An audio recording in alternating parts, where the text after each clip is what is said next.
Hi, I'm Michelle. I've always been a larger lady. I grew up with 5 brothers, so Mum always made great big hearty dinners for us all. I was always happy. I was always happy with my life. I never felt like my weight impinged on my life at all.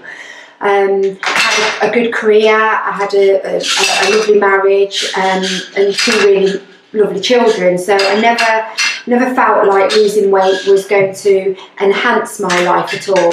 I'd always got on, I'd always got on without a struggle. 9 years ago I was diagnosed as diabetic. I'd just been to the doctors for a routine checkup, not for anything to do with diabetes at all, but told the doctor that I was having a couple of symptoms, and he said that they kind of were familiar with somebody with diabetes, and would I mind being tested. So I was tested for diabetes and I had a HbA1c of 101. My body weight was 151 kilograms and my BMI measured 59%.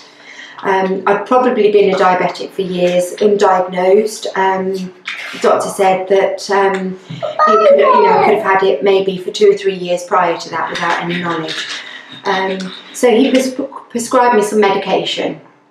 He put me on initially on 4 metformin, 500 milligrams per day, and also a high blood pressure and a cholesterol tablet, because they came hand in glove really.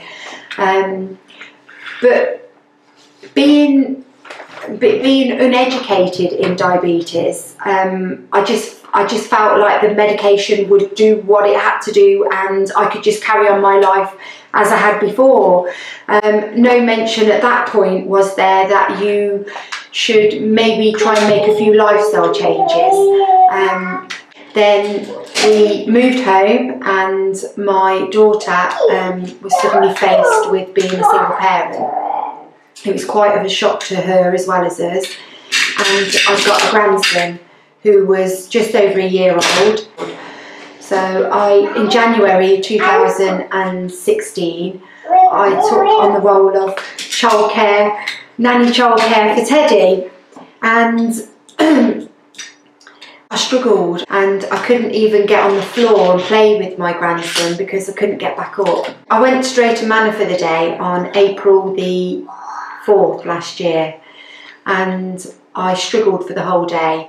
I couldn't get in and out of the baby rides without a struggle. I had to use Teddy's pushchair as a walking aid, and I got home that evening and I cried, and I said to my husband that I took on this commitment of our 1-year-old grandson to allow my daughter to go to work, to provide a good life for our grandson, and I felt I was the one that was going to let everybody down.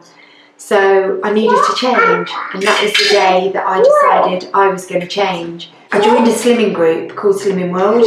First week of making just small changes, I lost 11.5 pounds. I went back the next week and they asked me, what's your target then? What's your goal at the end of this? Where do you want to be? What dress size? And I honestly said, I have no dress size in mind. I have no target goal in mind. You know, I've done this to enable me to find it easier to look after my grandson.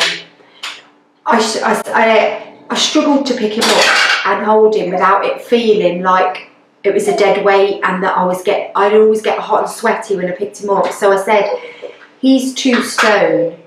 So if I can lose Teddy, then I'll feel like I've achieved something. And visually, I could see what I'd lost. So my target was my grandson. So I set myself a target of 2 stone Teddy.